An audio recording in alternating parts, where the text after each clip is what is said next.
The website, prisonmiraclewoman.com, shut down today without notice, to the frustration of zealots and collectors of prison attire worn by Genie Elmira Tiller, the killer rated a mystic after she supposedly levitated in her prison cell. Genie Tiller claims she killed a man for the revelation he was an evil thing. She brought an axe into his bedroom and chopped off his head while he was sleeping. Mabel Denise Watkins, the disgraced guard fired for selling Genie Tiller's prison clothes online, won the lottery jackpot yesterday, $40 million. "It's a miracle," exclaims Mabel Watkins. She says, since witnessing Genie Tiller rise into the air, the world has been open to her. "The world is open and I am free," Mabel Watkins says. She declares, "It is a shining world of miracles."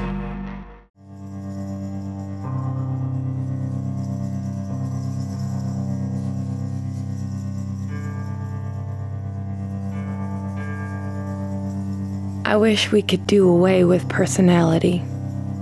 It only stands in our way. It's never authentic or reliable.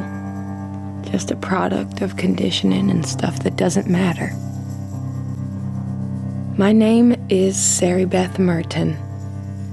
You could say I have a complicated personality and contain multitudes.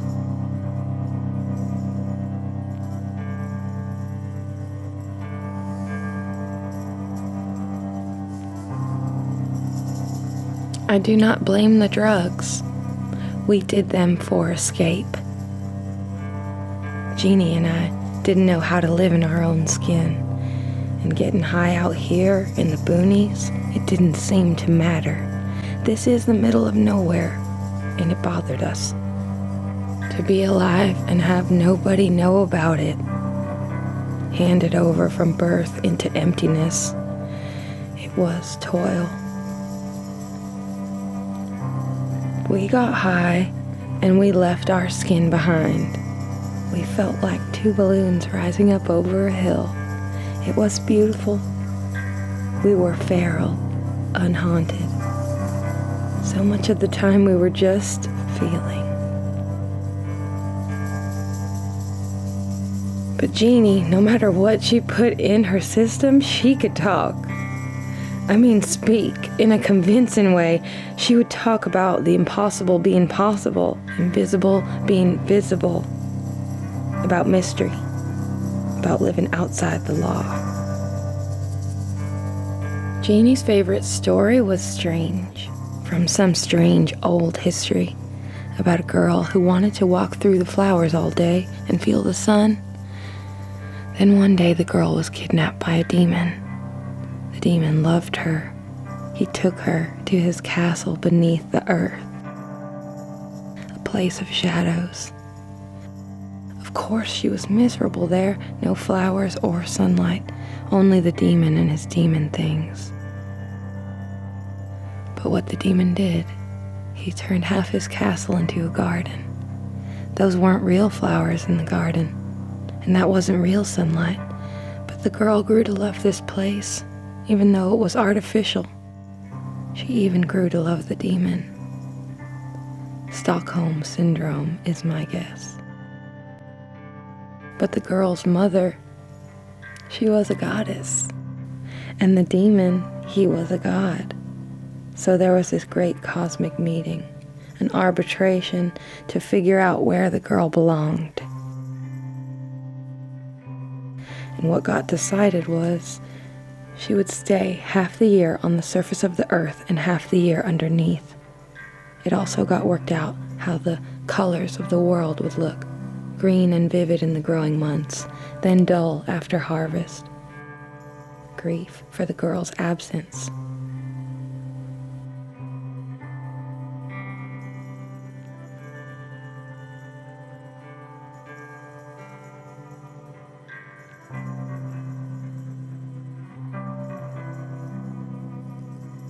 Genie spoke about how you had to name the shadows. It's not just sunlight reveals things, shadows reveals things too. I can name some shadows in my life. Addict, prostitute, liar, thief. Sins from pastness just as real to me as the sunlight falling on me today. The air is changing. The hills are bright.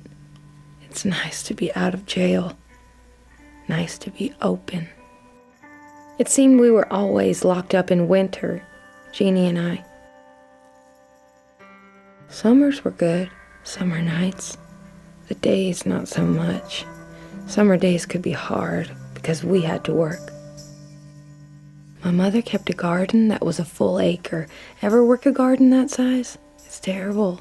Always stooped over. It's hot. Tomato vines have nettles. But the food was good.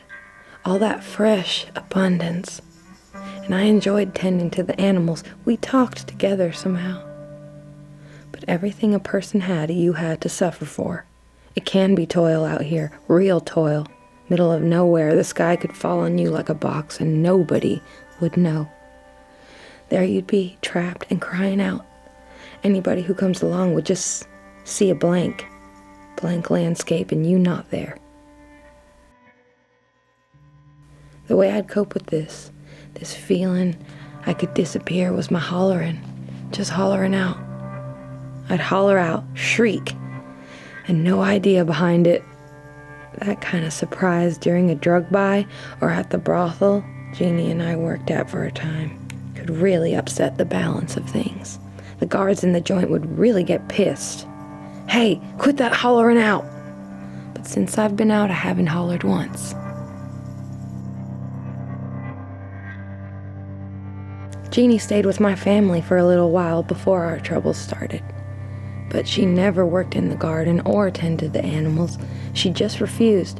My dad would say, if you're going to stay here, then you're going to have to work. And finally, he'd drive her out of bed. Then she started sleeping naked, so he couldn't touch her. That made him upset. But he worked in town, so all he could do was give up trying to rouse her and go to work. My dad thought that not to drink meant putting up troubled people in our home. People like Genie. Most of them robbed us. Genie did too. I think Daddy finally figured out that people stealing from his family was not the service he was put on earth to do. My mom is a prayerful person who bears things and complains. She'd go on and on about Genie. How disrespectful, that girl. Every once in a while, I get that old feeling again, like the sky might fall on me like a box. But mostly I'm fine on my own. I have the animals to talk to, and a wide variety of growing things. And I have my fond memories of Genie. Things weren't always about theft and cosmic mysteries. We grew up together, country girls. We had good times. Going to fairs and rodeos. We stood out to people. Those feral girls, they would say. And I remember a night Genie looked so quizzical and pretty.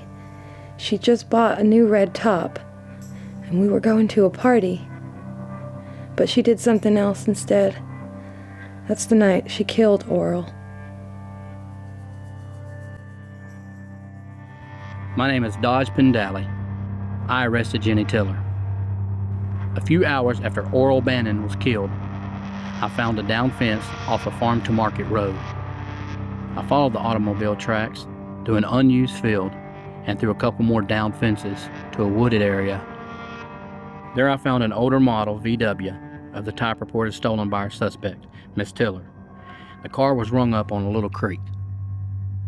I had a sense she made her way back to the road. Stronger than that, really. I had a picture of her in my mind, standing on the road alone. The choice was to follow the creek or follow my hunch. I've been at this a while, so I went with my hunch. Then I saw movement in the undergrowth. I called out, "Are you Genie Tiller?" And she said, "Yes, I am." She also said she had a pistol. I said, Jenny, I don't want to get shot. And she said, I don't want you to catch me. And I said, girl, how you ran up on that creek? You caught yourself.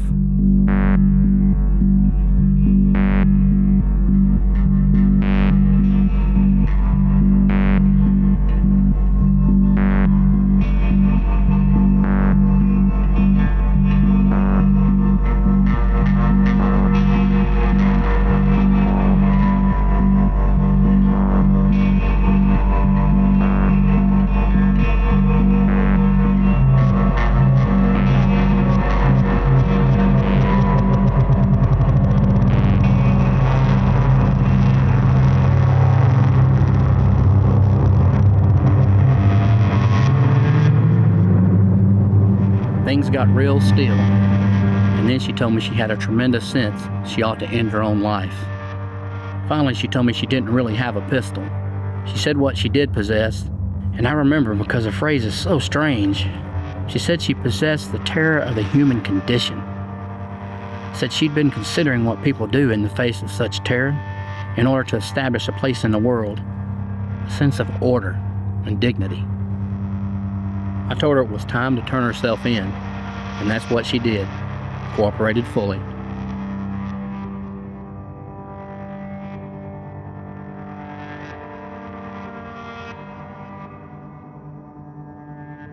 Before catching Jenny, I was inside Oral Bannon's duplex. Jenny somehow got out before the raid and stole the neighbor's car. I can tell you there wasn't a breath of healthy air in the whole place, a real drug den.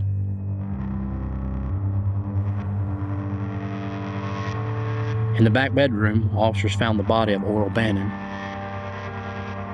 He was on the bed, murder weapon on the floor, an axe.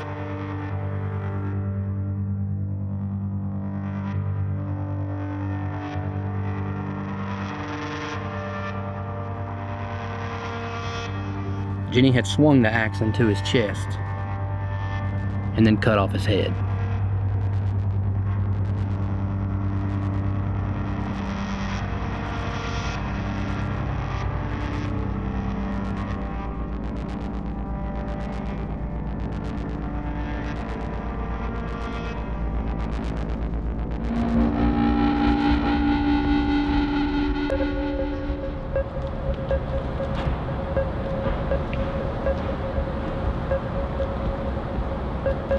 Yeah, hi. I need to check on a purchase I made. The website was prisonmiraclewoman.com. I'm not sure if that's the business. That's just the name of the website. Uh-huh. The purchase was for $59.99. I made that on the 15th. prisonmiraclewoman.com. So, here's the thing. I made this purchase and now the website's down. It's just gone. It just vanished. So I need you to check and see if the items got shipped. I know you're just the credit card company. I can't call the vendor. The website just went down. I told you that. They were flip-flops. Worn by Genie Tiller, the woman who chopped up evil and received a miracle. Flip-flops, like on your feet. They were worn by the woman and she received a miracle. No, not the holy ones. Those got sold for a mint. But these do have a certificate.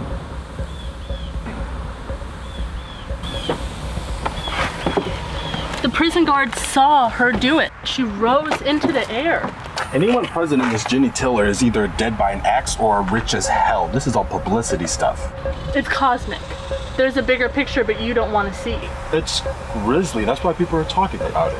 She is relevant conversation across the world. People are using her to talk about religion, to talk about Christianity, to ask hard questions.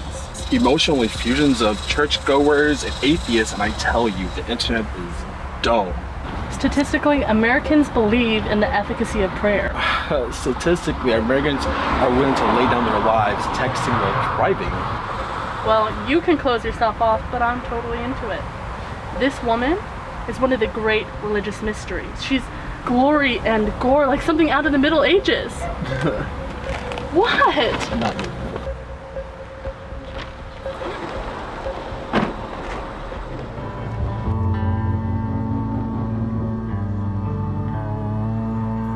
Sarah Beth, come here, I want you. Sarah Beth.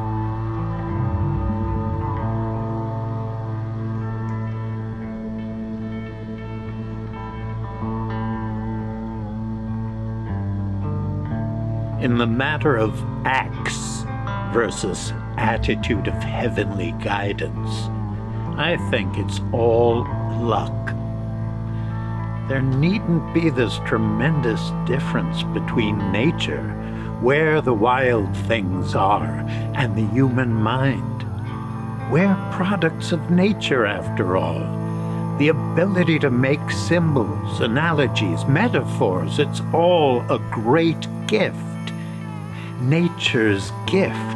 And like anything else in nature, how long we live, what we accomplish, whether we procreate or reach a bitter end, it will all come down to luck. Luck is all.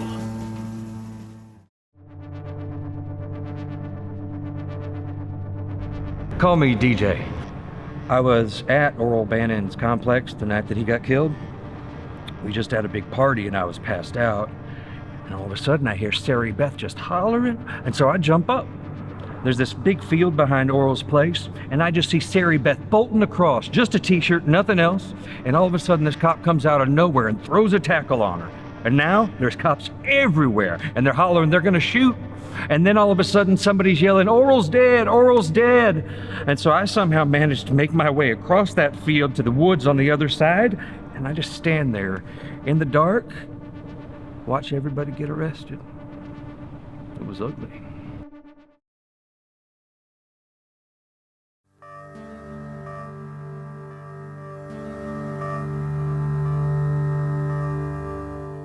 I jumped through all the necessary hoops to interview Genie Tiller.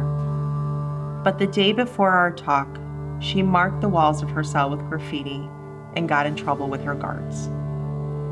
As a punishment, our interview was canceled. It later got back to me what the graffiti said. Its source is language written on the Temple of Apollo at Delphi. Very showy. I knew this graffiti business was a stunt. Nevertheless, it showed an impressive theatrical insight on Genie's part. The subject near, but not revealed. An absent form of presence.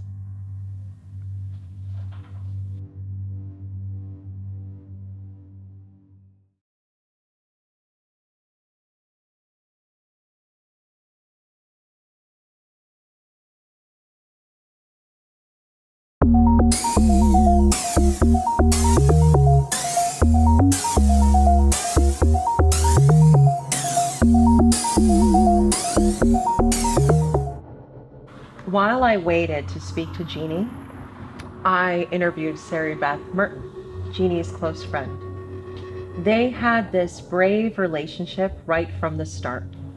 It was Genie who recognized that in order to have true honesty, that they should have forgiveness.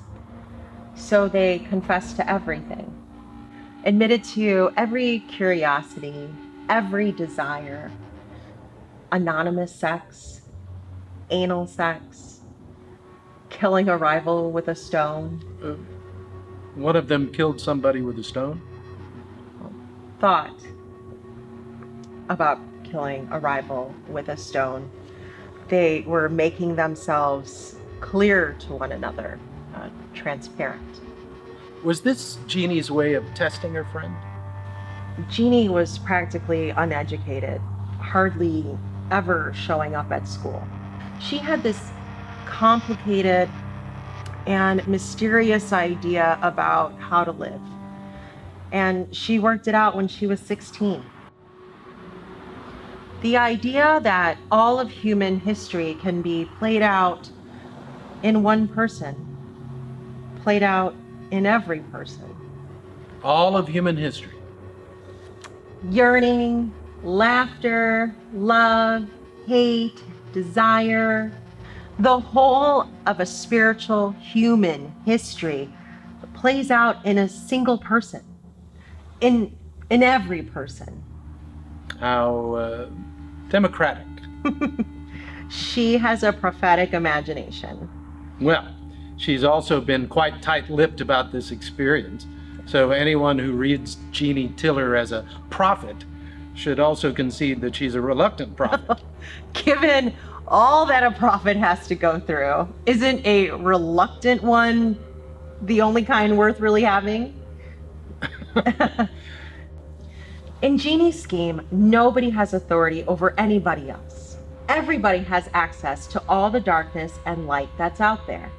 Imagine all that power right there inside of you. This mystique that Genie has.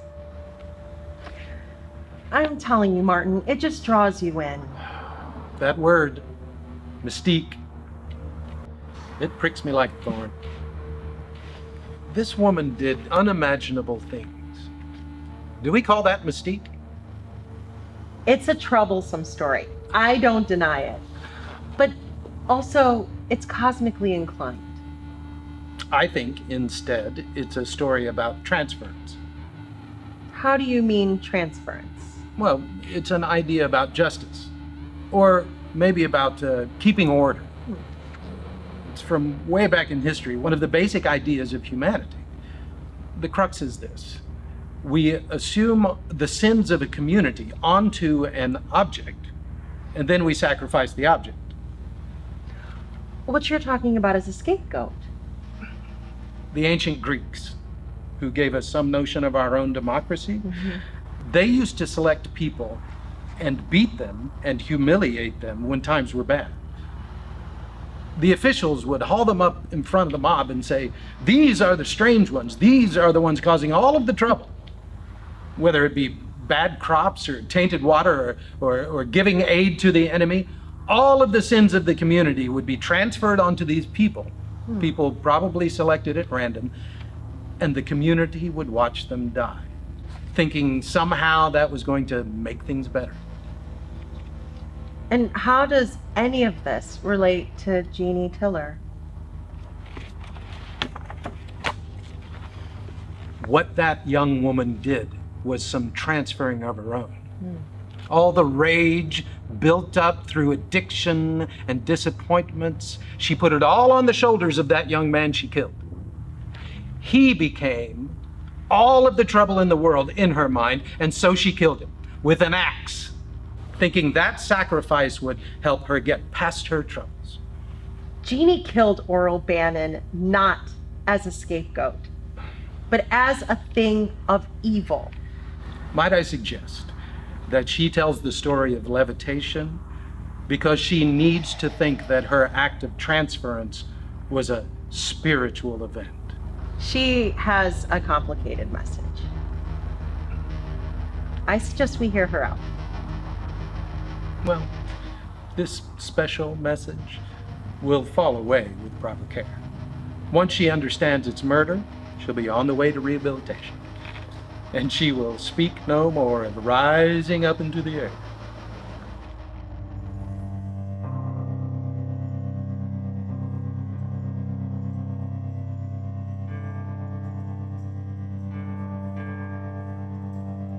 Sarah Beth, come here, I want you.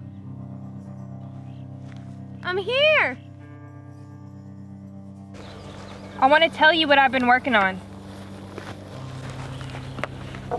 Okay? A way for us to be careful.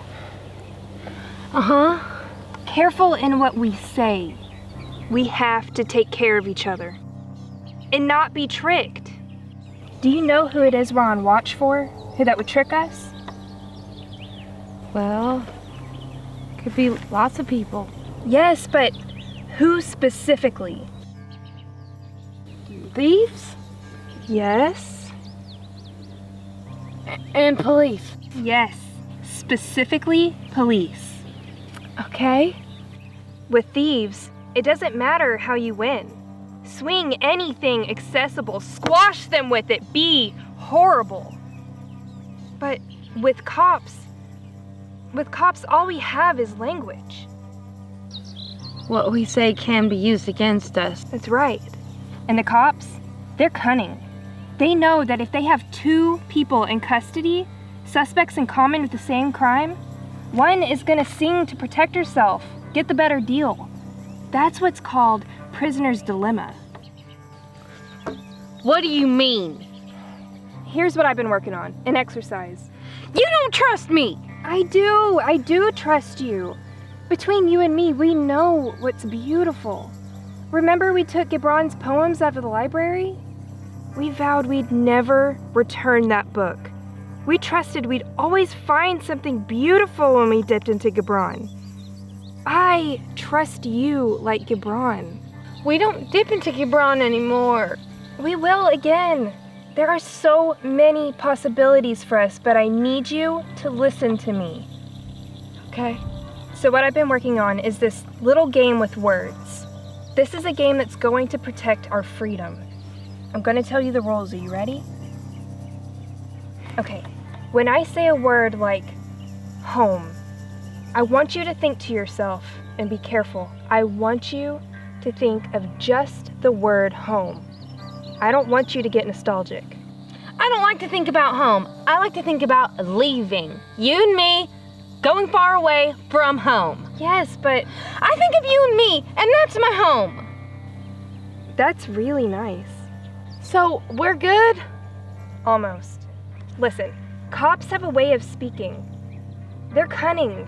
They make a bad atmosphere with words. Once they get you trapped in all that smoke, you start to come up with all sorts of associations and say things you never meant to say. You understand? It's a confusion that they make with language. Right. But about that image, home, the image of me within you, that's private. Keep it safe deep within your heart. Yeah, of course. But the word home, that's a separate thing. It's distinct. A word is just a word and not the image. Home is just a word. It's not the image. A word is just a sound or scribble on paper. An image is inside your heart. Do you understand? I think so. Listen, you're in the room with a cop. He says, "Don't you want to go home, Sari Beth?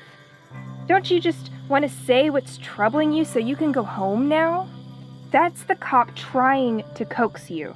He's trying to get you to be nostalgic, trying to get a look inside your heart. Resist that. Don't let him use a word to trespass where it's safe. Let the word be an empty door. What's inside stays hidden. They'll create a bad atmosphere, these cops. But their words won't open any doors. That's right. That's right, Sari Beth. That's real good. Now, I want you to listen to this next part. It's very tricky. Listen to these words. You, me, and I. All right. Naming something has significance, okay? It works on an older layer of the brain. Naming, the nomination of things, goes straight back to the Bible. Adam and Eve and the dominion of the animals, the plants and the sky, all the crawling things. If you're a parent and you name your child, that gives you a power. Something there that has never had a name before, and now you give it one. A word you've chosen, that's the power. But we never do what our parents say. That's right, because naming is not an absolute power. Each of us has a name given us. But once we come of age, the point of knowing good and bad, that not all good feels good and not all bad feels bad, that's when we understand that we have a private name. a name for our true selves. We start to say, I or me. Everybody says I and me. Yes, and when we use those words, we put up a wall for privacy. Other side of that wall, there's the others. What's called the you. Like, you people. Like, you people are not like me. You see the wall that goes up there? Yeah. I can kind of see it. But if we're lucky, like really lucky, there's somebody on the inside of that wall with us. Somebody who shares our privacy. Somebody who's not a you. Somebody accepted and is no longer separate from the me. The word for that union is we. We. Like us. We are the lucky ones. But remember, the I is dominant. How much longer does this go on? Remember it, the I is dominant. The I is dominant. Yeah, just give it a little sand. It'll build a strong wall. Takes no time, and the I wants to protect itself. Deep-seated defenses. That's why the cop's game prisoner's dilemma works. That's why people you think wouldn't rat choose to rat. I won't rat. And I don't like people who do. How they act is shit. I would never betray you. I would never reverse myself like that. I'm not someone who chases comfort. I know myself. I take full responsibility. God damn it. Now I have to start over. What? I start over. Flood the fucking steps. Waste the fucking sea. Scorch the fucking forest. Turn it inside out and yank the stitching. Rend the fucking thing to shreds. But I had to distinguish myself from the rat. Not to me, you didn't. It's pride that had you do it. Goddamn pride. It's bile. Your deepest, private self floating up on that bile, up into plain view for any devil to see. Devil? Or cop, or enemy, what's it fucking matter? Your pride, your fear, it gets you to show yourself. Reveal yourself to a majority that wants to take your freedom. One thing we got in this world that's free, the one liberated thing is the spirit. And we, the whole human race, don't keep it safe. We hand it over willingly like we're slaves, because pride asks us to. Genie, I'm so sorry. Nothing now but to start over. You see how the bile spreads? It floods the world, taints everything. Monster, stupid monster, monster of the fucking tainted world, stupid, prideful thing. Humiliating, I won't let it live. Look at it wanting to live, thrashing on the ground like a fucking idiot.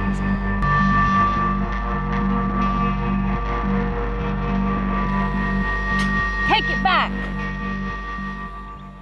What? Is that me? Take it back. No, that's not you. You are not the idiot. It's pride. The attempt to order, that's the idiot. You write it out. Law. And that corrupts it.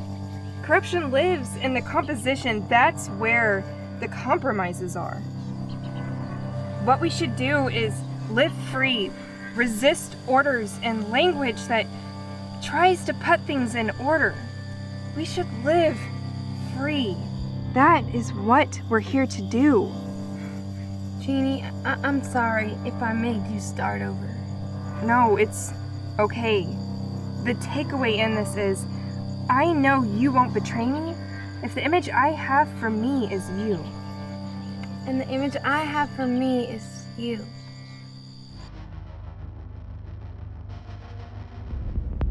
And yet it isn't necessary that in order for one to embrace the fundamentals of love in sacred writings, one must also be willing to allow for intolerance and violence that often occurs in the name of a religious principle. I'm impatient for the great divorce. I'm ready to wade into complexity. We must remove hatefulness and violence from religious faith.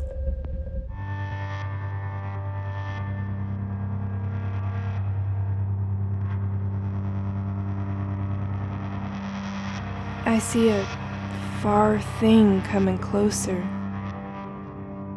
A revelation. We have to find a way to live until the revelation comes.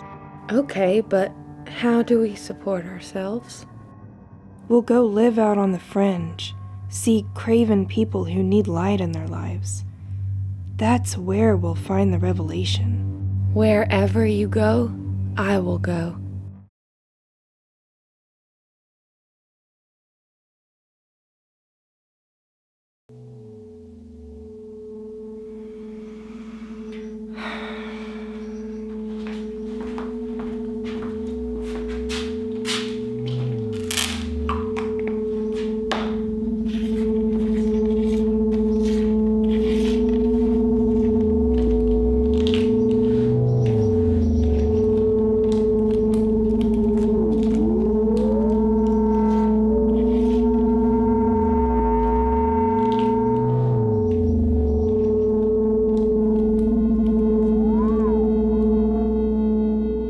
There's a hurt bird out there.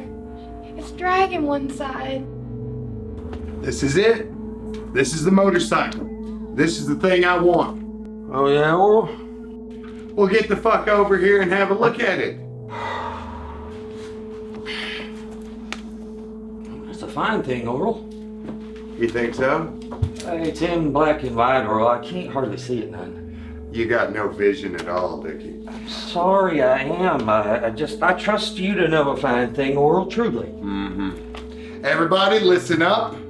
This is the thing I want. So everybody is going to pay me exactly what you owe me.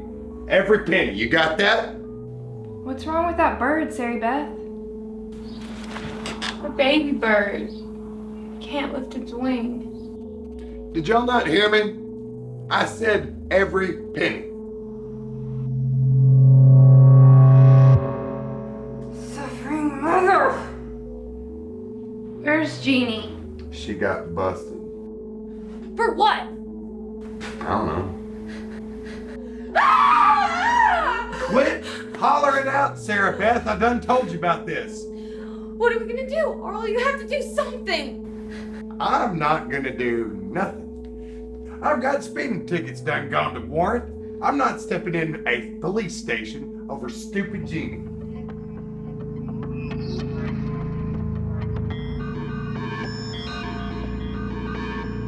Janie's been gone a long time. She was stupid. Since she's been gone, I've had to fuck her share of your friends, Oral. So? I should be getting more dope for that. Yo. Janie! I'm so glad you're here. Had you in there for quite a while, huh, girl? Yeah, now serve me up. Yes, ma'am.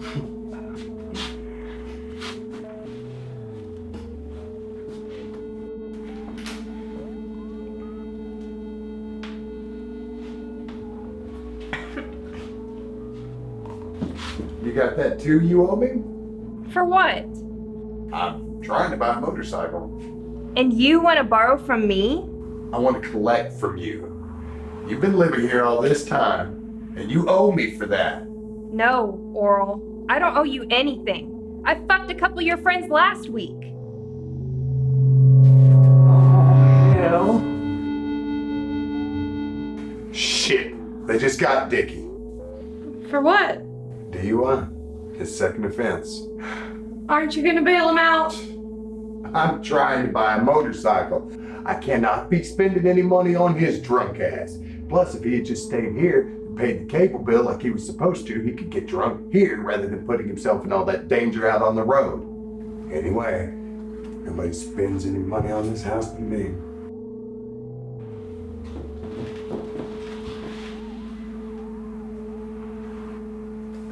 Genie, remember that bird I told you about?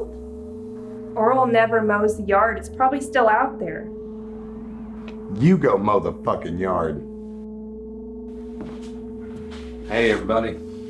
Oh, Dickie's back. Hey, man. You got my tube? About that bird, Sarah Beth.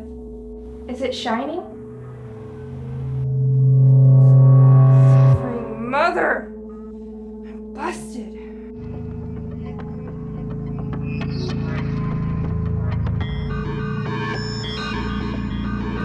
Genie got busted again. What'd she have on her? I just gave her a little bit of dope to go party with. Nothing serious. We was in the parking lot of the Mustang and these guys was flirting with us. Then this one guy was drunk, he pulled out a knife, then Genie hit him with a bottle, and all the cops, you would have thought it was a raid. Be careful if you go to the Mustang. I think they got it under surveillance. Why do you and Genie even go to the Mustang? You ain't even got IDs to get in. Hell, they know you're just teenagers. They know you're just teenagers. The parking lot's always full and the girl can have a real fun there. You could sit in some really nice trucks. I tell y'all what though, that parking lot at the Mustang is gonna burn whenever I peel my chopper out there. Whoa, whoa!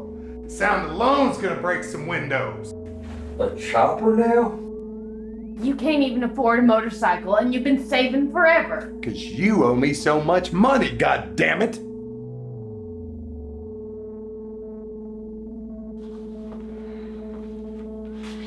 Genie's back!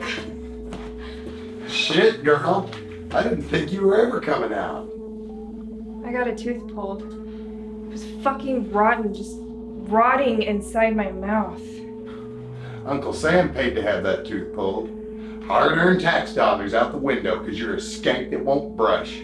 Taxes? You're an idiot, Oral. Any moment the cops are gonna come busting in through that door and serve a warrant on you because you won't get your ass off that couch and pay your goddamn speeding tickets. You know, you're awful uppity when you're on dope, which you owe me money for, goddammit. Listen to what I've been thinking about. The root of the tooth goes into the jaw, part of the whole system of the body. Dental toxins, they link that to cancer. Decay sets in the bones and then there's a tumor.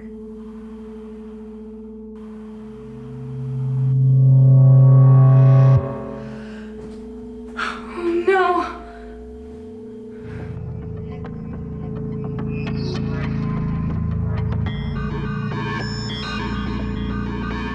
Shit. Where's Sarah Beth? Got pinched. What? She's never got pinched before. Pop that cherry, blood will roll. Dickie, this is your fault. Me? I just gave her a little dope to go party with. You're pathetic, Dickie. Hey, you call me Rico or DJ? No, Dickie. Dickie Jerome. Dickie Oh, Jerome. I will Dickie hit a woman. Jerome. I will Dickie not Jerome. shy away Dickie from it. Jerome. Dickie I Jerome. didn't use like Dickie hitting a hardened Jerome. criminal. Dickie Jerome. Dickie Jerome. Dickie Enough! The two of you. Genie, where is my tube? Still, Oral? All this time and you still want that motorcycle? This is no cheap bike, Genie. This is the thing I want. It might take everything I have, but I want it. Which is why the rest of you might as well pay me what you owe. You sit your ass on that oral encrusted sofa all day long in those jeans you never take off, just getting filthier and greasier. And that piece of shit jalopy you got outside going to rust by the curb? But you consider yourself a responsible guy. Someone who can maintain a bike, chrome polished to the state it reflects the soul? As if you'd ever bother with insurance or go downtown to get a license. With all your defaults and warrants, Oral, and the pot reeking out of every pore of you, I don't see you standing in line in a government building. Just like every dream you ever had, you won't do a goddamn thing to realize it. Fuck that. I could have nice things. I could if it weren't for you thieving motherfuckers stealing from me all the time, thieving me out of house and home, stealing more dope than what you sell.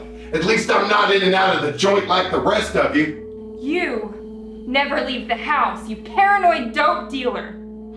I pay taxes. My name's on the lease. You don't pay taxes. They take it out of my disability check.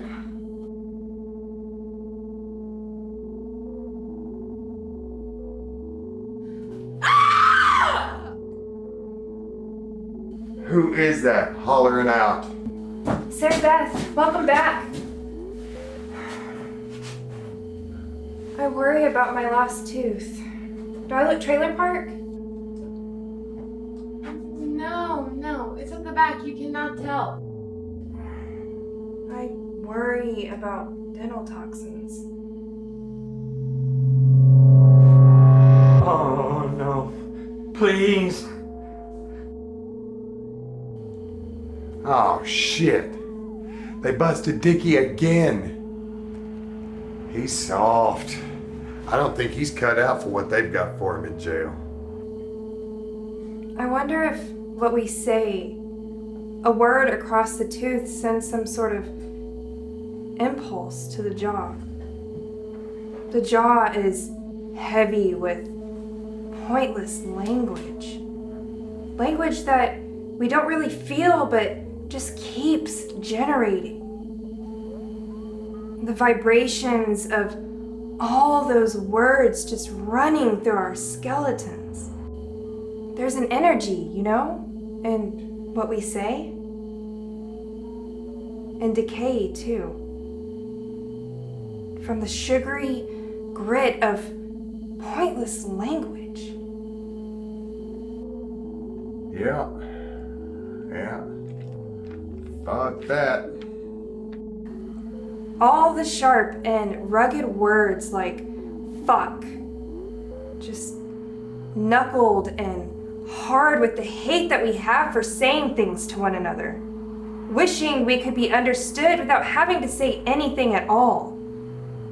And the knuckled words rolling over our teeth and the vibrations, everything has an energy. I've been horrible. I've been to jail. I curled up and tried to disappear. But I'm still here, and I haven't woken up. Oh God, I need something more. Decay seeps through the root unnoticed. We waste so much of our substance.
I'm getting the fuck out of here. What is it?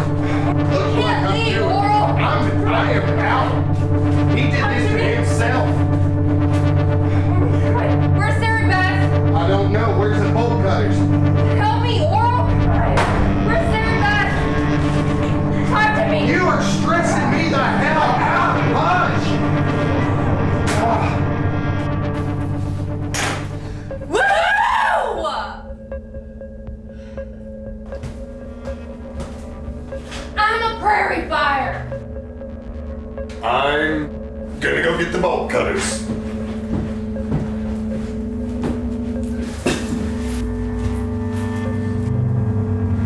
Vicky?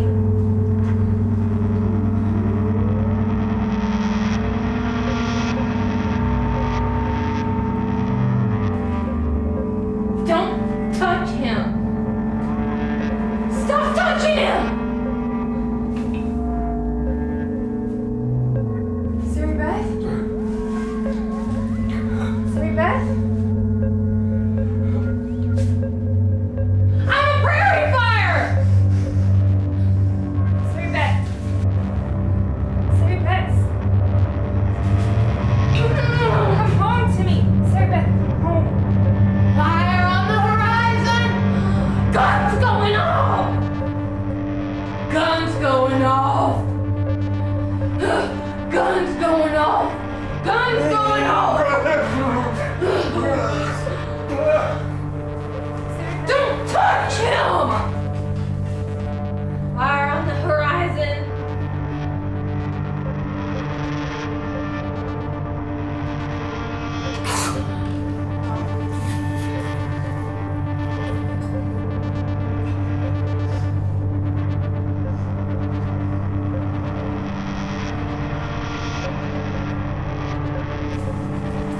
Guns going off! Guns going off!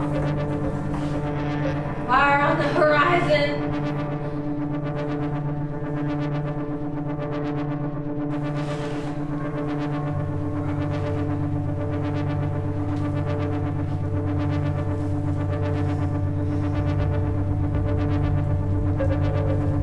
Guns going off.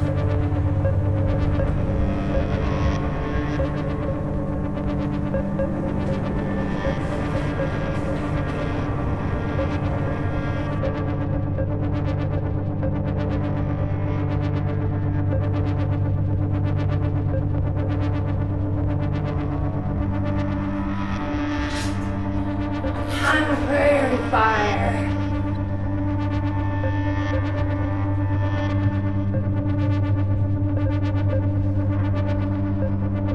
I'm a prairie fire. I'm a prairie fire. I'm a prairie fire. What's going on? Guns going on.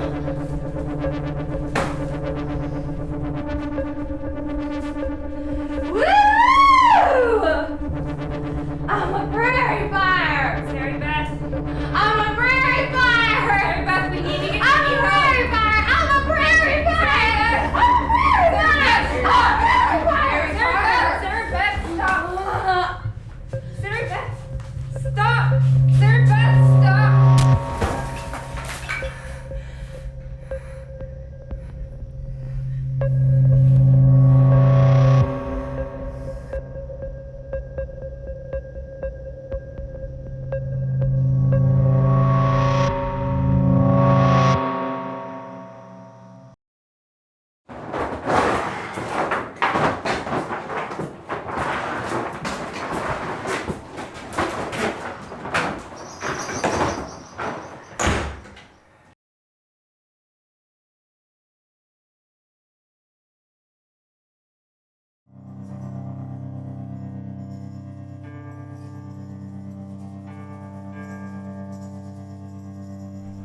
Life has gotten so unpleasant that I have to stop and think about it. My daddy was in jail when I was born, and now he's dead. Mama's dead, too. She had perforated bowels and 2 staph infections. I was in jail when she died, and she's buried in a thin box paid for by the state. One time, she showed me a picture of herself with a cowboy who was holding an AR-15 rifle. She wore a short skirt, had her arms around that cowboy, holding on to him and her glass of vodka. I did all right when I stayed with Sarah Beth that summer. But then one of Mama's weird phone calls and I had to go home. I found her with her hair all grubby like tree roots. Some people came to help, to cart her off to a place like this. Mama never got this far, but here I am. This is my time to get clean. I had to do what these people tell me to do. Take a personal assessment and live the contemplative life. And so, I'm contemplating. What is God? Supposedly, God has assumed a face for me to see, a face in darkness, and I have to go look. Darkness, emptiness, silence. This is the frontier of contemplation. I read 99.99% of objects that appear solid are mostly empty space. That's why light is the great metaphor. Light may enter empty space. Even space on that surface appears too dense. My job now is to try to find the openness in things. Try to find the light.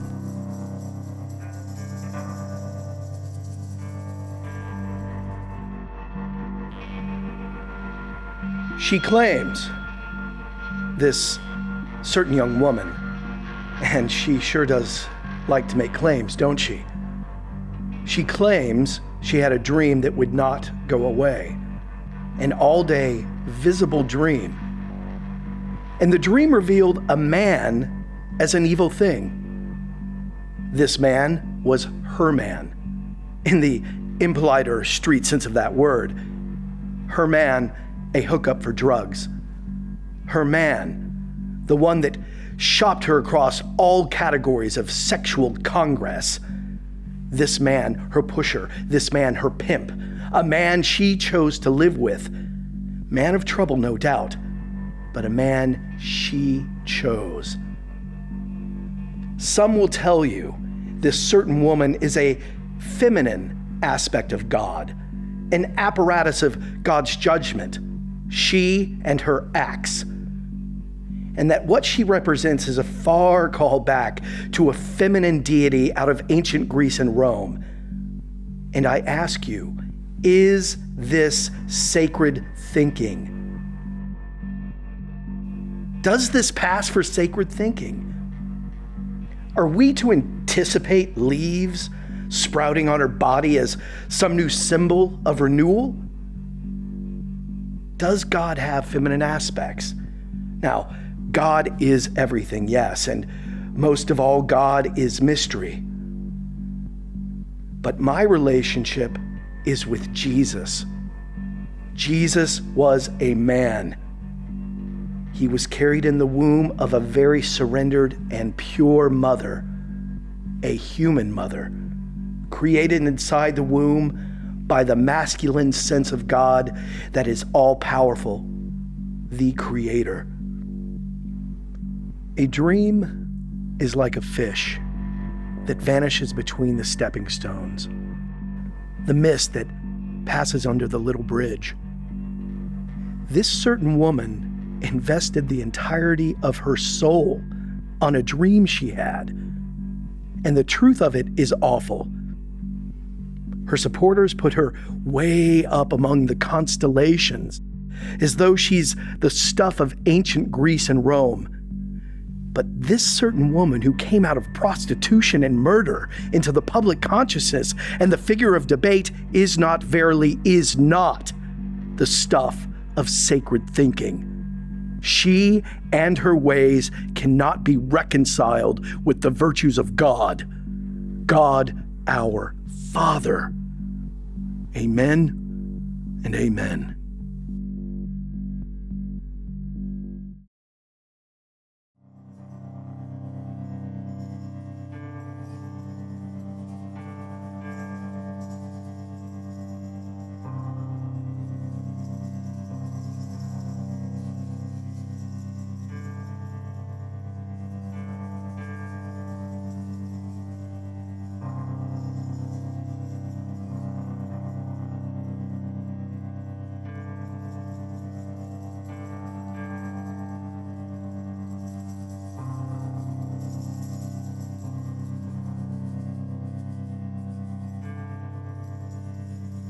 Genie, is your recovery done yet? I don't know. I'm supposed to stay here a while. What is this place? What do you do here?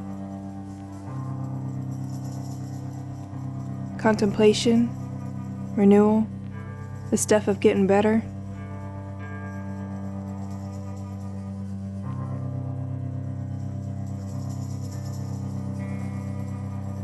You got to come home. Why?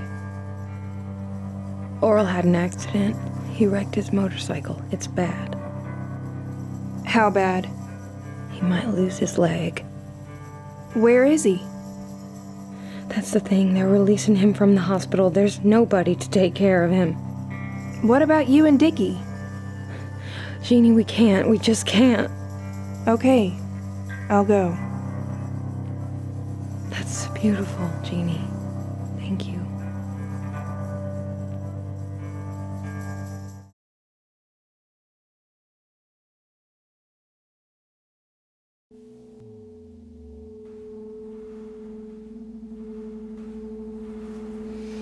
God, that smell. It's your leg, Oral.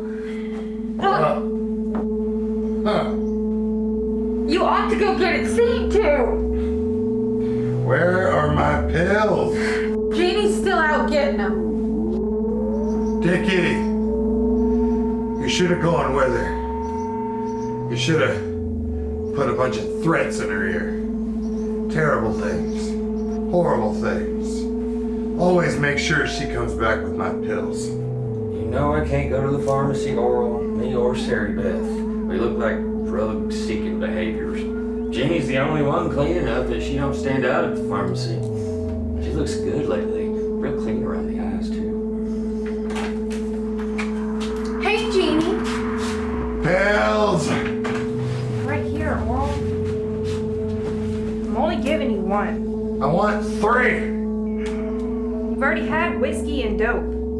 I am in terrible pain. If you still feel that way in an hour, we'll see about another half pill. I want a full pill, not half. Let's see in an hour.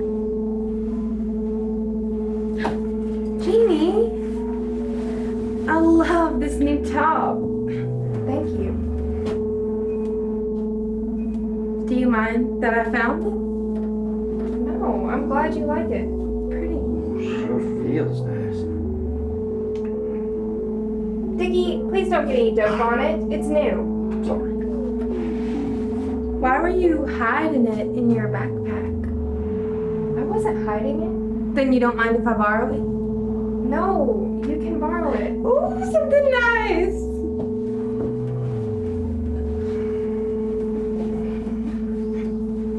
That leg smells real bad, Oral. You need to go to the doctor. Get it clean. It's clean enough. That's not the smell of the healing thing, Oral. Keep it clean. Don't touch me. Oh, Jeannie. Did I use this razor? That's a woman's razor, Dickie. Oh, it's all right. My beard's real light. Just keep it, Dickie. All right, thanks. Don't let him have your razor if you don't want him to have it. And don't let me borrow this if you don't want me to borrow it. Just be fucking honest. I am honest. It's okay. You don't have to lord it over us. Being clean, having all these nice, beautiful things. I'm not lording. I just got a little job at the grocery, that's all. We're not totally fucking helpless here. We're not your fucking charity. You're here because you owe Oral. You're here for what you owe. He gave you a place to stay, Jeannie, true enough. And you ain't paid him yet for what you owe him, at least to hear him tell it. And it's like Sarah Beth said, there's no cause for you to feel or be that you're any better than us. You're just here to pay back what you owe. I am not lording, and I am no better than anyone else. God, he reeks. Something's not right. Don't. It's the first time he's been quiet in days. It smells so bad. He needs to go to the doctor. He won't go. Well, he's asleep. Maybe we can pick him up and carry him out. Passed out like that He might not fight back. I can't go to the hospital, Janie. Me or Sarah Beth. They'll suspect us of something. You give him his pills regular, plus the ones he sneaks. That ought to take care of him. He only takes the ones that get him stoned, not the ones that fight infection. That decay, it smells really bad. Oh shit. Oh shit, he's turning blue. Oh fuck! Oral! Wake up! Wake up, Oral! Oh fuck! Oral! Oral, wake up! Oral! Oral, wake up! What the fuck are you doing? We can't be here when the cops get here! Do what you can for him, Jeannie. I can't take him to the bus! What the fuck? Wake up, Oral! Oral, wake up!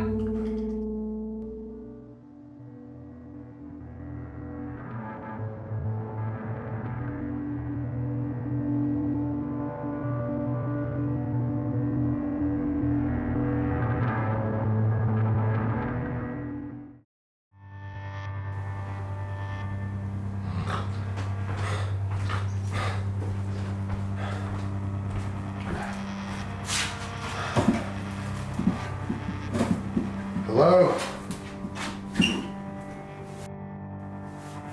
Hello? My leg's off! Your leg's been off a week, Oral. You know that. You tricked me out of this leg. You neglected that leg, Oral. Let the decay in. It had to go. You could just come to terms with it and let yourself out of that fog of whiskey and dope. Why is it so goddamn bright in here? You got these blinds open, you're gonna let the cops in? Dope's gone, Oral. Dickie's out selling the rest of it. You neglected to buy more. The house is clean, more or less. Bring me my pills. I want you to stand on your prosthetic leg first. Just see if you can do 2 minutes. Don't you bring that fake limb in here. It creeps me. That bad leg threw up its hell into you before it died. Sure, they sawed off the ruined part, but not before the hell got through the roots. No way they could police every little vein and artery and every little byway. All that decay, that hell, pumping straight through your heart. You were never much, Oral, but I see what decay has brought you to. I see hell in you. I don't want you talking to me anymore when Sarah Beth and Dickie ain't here. But that's not the way it has to end. Just think of everything that's changing right outside that window. And here in this room, the air is changing, the light is changing. Everything can change. Don't think the world into something that it ain't. And don't you worry about the dope now. We're gonna have it rolling out of here in no time. What do you mean? I got Sarah Beth out expanding the operation as we speak. I told Sarah Beth not to whore for you anymore. Just last night, I sent Sarah Beth out to go fuck Bobby Roberts. Bobby Roberts? Bobby's been clean for over a year now. How dare you prey on him with Sarah Beth? Look at you. Who knew you had all this animal mother in you? You'll nurture anything, won't you? I remember the night Bobby Roberts bit you on the tit. He apologized for that. Made full amends. I don't want you turning out any more dope to Bobby. I have no claim over anything that man does. All I did was send Sarah Beth to go snort a line of meth off his ass. You know what's gonna happen as soon as she does that, don't you? He's gonna ask for one of his own. And Sarah Beth, she'll say, "Sure, honey," like she always does. He's gonna spend all night chasing that powder around her soft, brown, pale little ass. And just like that, he's gonna be hooked again. He's gonna be right back in that raw, red lifestyle that sweet baby Jesus picked out for him. You are a horrible thing, Oral Bannon. Bobby's doing great now. You know, he's got that Vinahood store. He cleans out all the Vinahoods and all the local restaurants. Just because he's busy doesn't make him rich. You're tapping into a dry vein, Oral. He's got all those ex-dopers too. He hired them. He ministers to them. What do you think's gonna happen once he gets hooked again? Just like a row of fucking dominoes. The rest of them gonna fall down right after. And they're all gonna be hooked and coming to me regular as my customers. No way. I'm gonna stop you.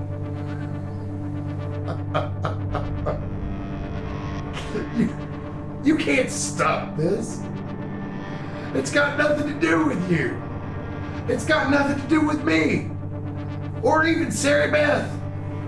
It comes down to the willpower of one man, and that's Bobby Roberts. And what he wants to feel, or doesn't want to feel. You can't disguise the wrong in this, Oral. Oh, I see it. I see it plain. He's gonna borrow against his business and come in with me on a deal for a monster amount of dough. He's gonna owe so much on credit, and once he and his boys take to chasing that high again, he's gonna borrow so much on credit, I won't even have to make him a partner anymore. I might even end up with his Vinahood store, or whatever's left of it. I'll sell that, get me a stash of my own. That'll be all profit, no partner. You see what you can arrange off the free will of one man? I will stop you, Oral. So help me. You have no power and no say over me! You don't sound like thunder to me, Oral. Dwelling in the dank indoors? Fattening up on the shitty sofa? Down to one leg? Until you pay me what you owe, you were to clean my house and not say another word. I did not come here to be your maid, but to bring you news, Oral. You're a vessel. We are all vessels wrapped in human skin. Sure, we'll know storms at sea and darkness, but that's no reason to think the earth was no good. In the end, when we can sail no more, the point is to come out of the vessel changed, not ruined. Quit talking so fucking crazy all the time. I can't tell if you're ever even really here anymore or if you just lost your goddamn mind. I'm really here, Oral. And meanwhile, I have real problems. I'm trying to make ends meet. And in case you haven't noticed, my leg's off. You neglected yourself and could have died. Oh, well, ain't it just a cock-sucking rose that I'm still alive? Now I have the privilege to hobble through the rest of my life, selling dope, pulling people like Bobby Roberts off the path. You think this is the life I wanted for myself? You think greed brings this kind of life about? I don't have anything put back. I don't have any fucking savings account. What I've got are thieves living with me. Don't even get me started on you, you fucking interloper. I put up with you. I put up with all of this shit because I am trapped. I got a felony whenever I was 20 years old. No GED. My whole life. It's been some kind of cage or another. And now I have pieces falling off of me. You are not trapped. I tried to make this all be over. Too many pills in one end, rotting away at the other. And you of all fucking people, brought me back.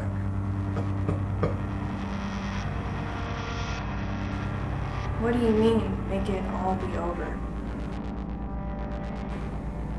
I mean, you shouldn't have brought me back. I don't know what it is looking through my eyes anymore. But it's not natural. I don't like it. It's evil.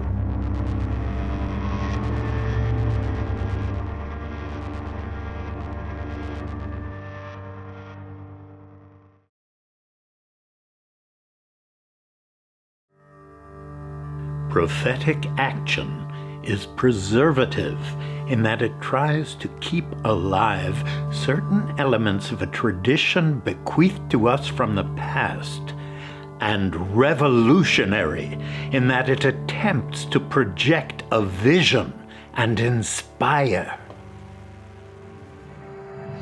I was trying to take a nap, Genie. The sun's so bright today, I had to escape from it in a dream. I need to tell you something. Why is that sheet there? Listen. You hear that sound from Oral? Of course.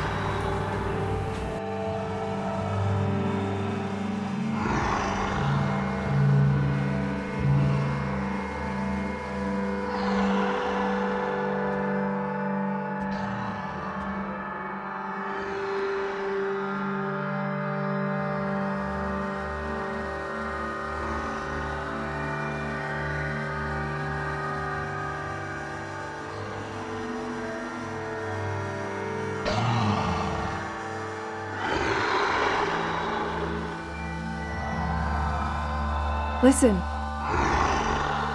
Do you hear that sound coming from Oral? Of course. Does he sound like an animal of some kind to you? Oral is an animal of some kind. I mean, does he sound different? What do you mean, Genie? Why is that sheet hanging there? I put it up so I wouldn't have to see Oral change. He's really changing, Sari Beth. We got that big party tonight. Bobby Roberts and them are coming over. Ask them if they see a change. To me, he's just Oral. Something's coming over him. And you're right. He's worse than I ever thought. He's awful.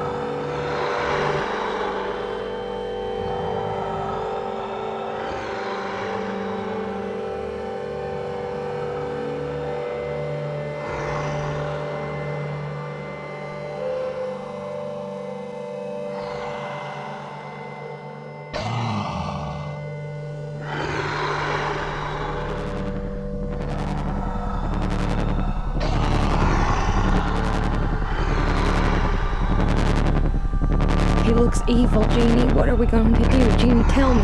What are we going to do?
I sat through one sermon my whole life.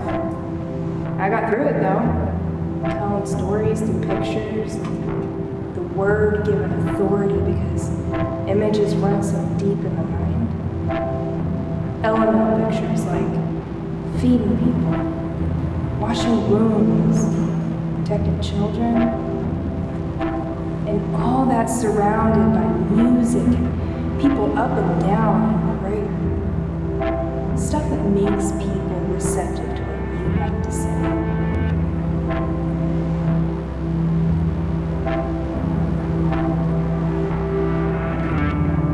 Do you believe in the afterlife, Genie?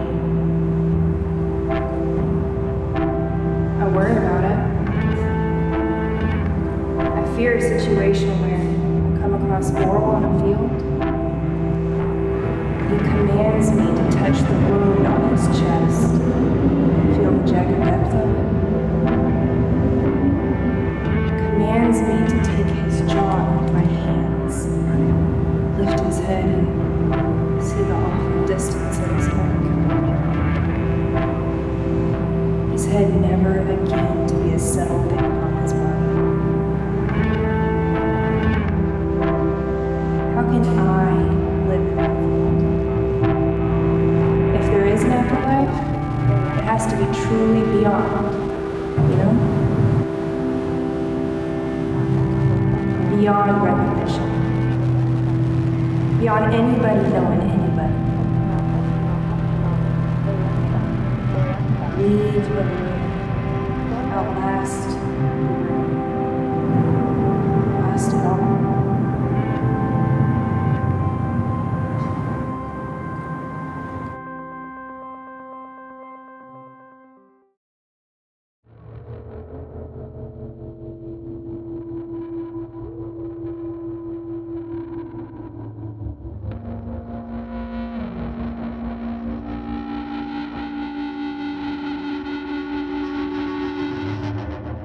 Genie Tiller died in prison.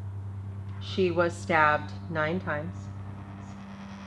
Authorities suspect the Cult of Mary, a prison gang, but nobody's coming forward. It's a tragic story. The first cut was her thigh. That was the fatal wound. Other cuts were made to torture her while she bled out. She died in agony.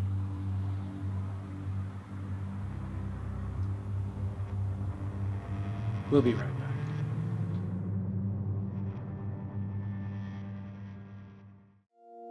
Ladies and gentlemen, get ready for Mabel Watkins. She saw Genie Tiller rise into the air, and now she has precious items she wants to share. You believe in miracles, don't you? You can't afford to miss out. Pay attention to Mabel Watkins. Acquire these extraordinary things. Here she is, ladies and gentlemen, Mabel Watkins. Wonderful, wonderful, wonderful. Oh, God. Am I a good person? Why was I selected for all this? Oh, it's too much. It's like I was hit by lightning. Twice. I was a timid person who never did complain. I made mayonnaise from scratch. That was my only hobby. I'd come home from work and put my hands in mayonnaise. When Mama lost a foot to sugar, my hobby saw me through the guilt. When my cat, Cornelius, Corny Cat, caught leukemia and lost an eye, making mayonnaise carried me through my grief. I was never a prayerful person. I was afraid of the Sunday school God, beardy and old and full of thunder. I just tried to live a real quiet life. I wasn't noisy like the other corrections officers. I was so scared every day at work, just doing my best to get by. Any light I had in me was simple light. Then my light got combined with Genie Tiller's. Too much light. It is a shining world of miracles, and I feel trapped. I'm trying so hard to keep myself together. The world is a commercial enterprise. That's what my producer says. I'm just trying to fit in and get along. I saw something amazing, and I wondered, am I okay? And then I got all that money, like I was struck by lightning. Twice. Is it possible I can be okay? Do I deserve this life? Wonderful, ladies and gentlemen. Just wonderful. You too can be present to a miracle. Order one of these precious things. Put yourself in the warm light that shines down on Mabel Watkins.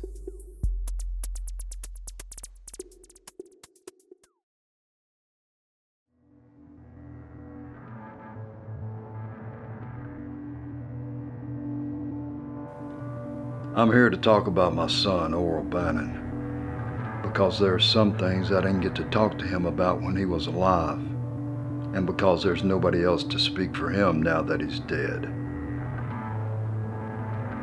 I sat silent a long time, thinking my boy's life over. Having me for his daddy is a drawback to him, I know. A young man, I came out of prison for stealing tractors and hitting another guy with a wrench. Bad country tattooed on my back and cocky on my stomach. Met Oral's mama the first night out of the joint. Me and her was 20 years old. Hell, I didn't even try to make that stick. Oral and me had trouble. It's just that way.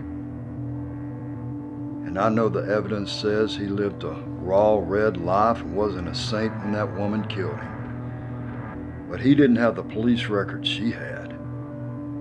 Everybody in that house had more police trouble than my boy. So my boy is an evil thing. People so starved for religious feeling that only my son gets cast as evil. Bullshit. I've thought about my dead son and what others thought about him. I know life is great, life is terrible. It has to be both ways. Oral, he got killed maybe at his most terrible moment, when he was the most terrible to other people. But fuck, you don't judge somebody based on a moment. He was alive once, and there's greatness in that. Potential. Oral's next moment might have been a better moment. That woman's no hero for killing my boy. God wasn't in the thing that she did to him. Swinging that axe, it devastated. 4, 3, 2, 1.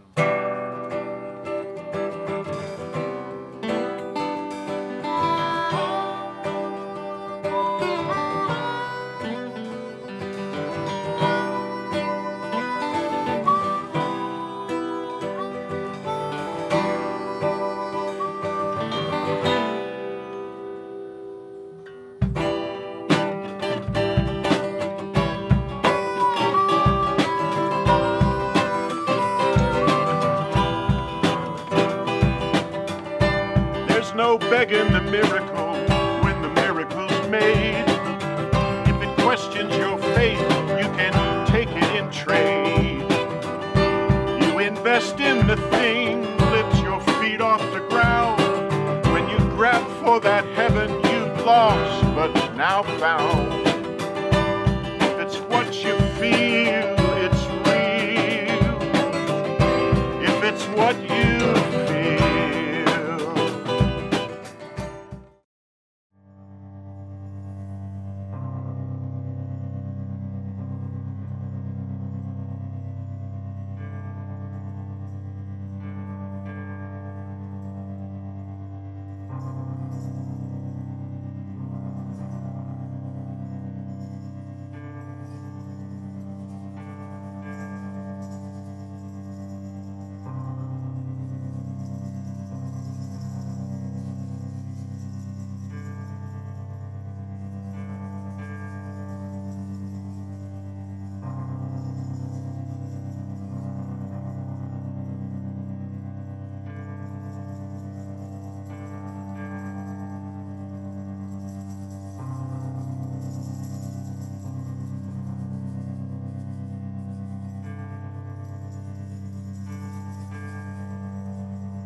Trouble on my hands, trouble in my mind. What's the matter, Dickie? Broke as fuck, no home. Maybe you could look at it another way? The world is damned the world over. What other way could there be? It's springtime. Look around you. See the growing things. Got too much on my mind to think about spring. Must be something pretty big to keep you from noticing so much renewal and bounty. You heard about that prison guard? The one that witnessed Genie up into the air? She started selling Genie's things on the internet. Stole stuff from her cell and put it up for bid. Made some good money too. And just before she gets fired for doing all that, she up and wins 30 million fucking dollars at the scratch-off lottery. What does that have to do with you, Dickie? It ain't fair, is what? Maybe there's a larger plan operating as a mystery.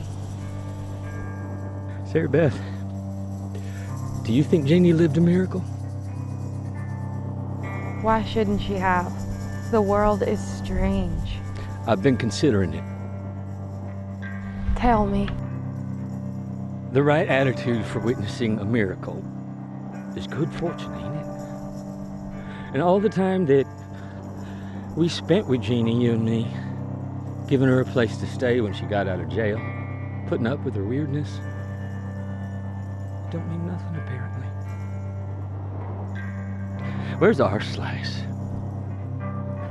When are you and me gonna get something out of all this? We're doing okay, Dickie. The sun is up and there's growing things around us. It's fantastic. I hate to do it, but I'm gonna go get high. I got so many thoughts racing around in my head, I can't stand it. Did you hear what happened to Dickie Jerome? Sarah Beth, I think you've lost it. I'm Dickie Jerome. It's very sad. Dickie died. What? Huh? He froze to death. Him and some good old boys found an old refrigerator dropped off in a ditch. They used it like a giant bong, huffing the Freon to get high.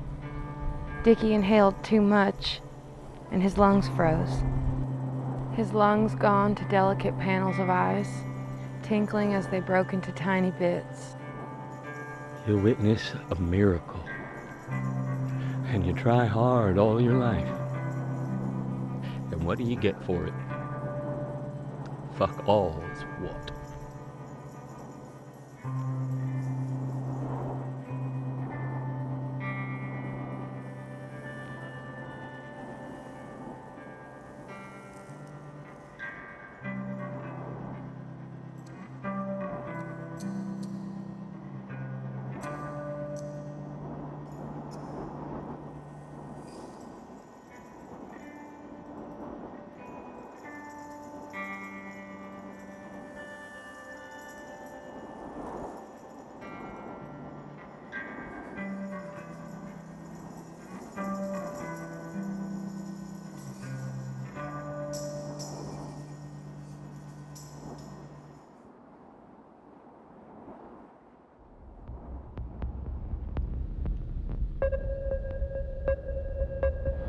This is a very important purchase I made. Do you not understand that? This is so important. I purchase items of faith. Assurance! I need some assurance. Assurance is all I need.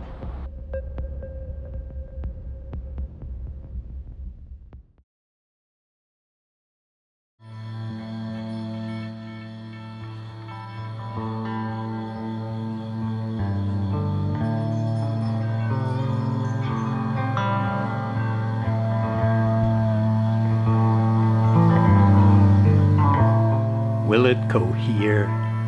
Will it ever cohere? We lose religious fervor, and what's next? Is it luck? We all make little signs to keep the good luck going. There's some drive within us to make gestures to communicate our wishes. And we call this a system of belief. How long we live, what we accomplish when the whole thing's done. What shall we say it all comes down to?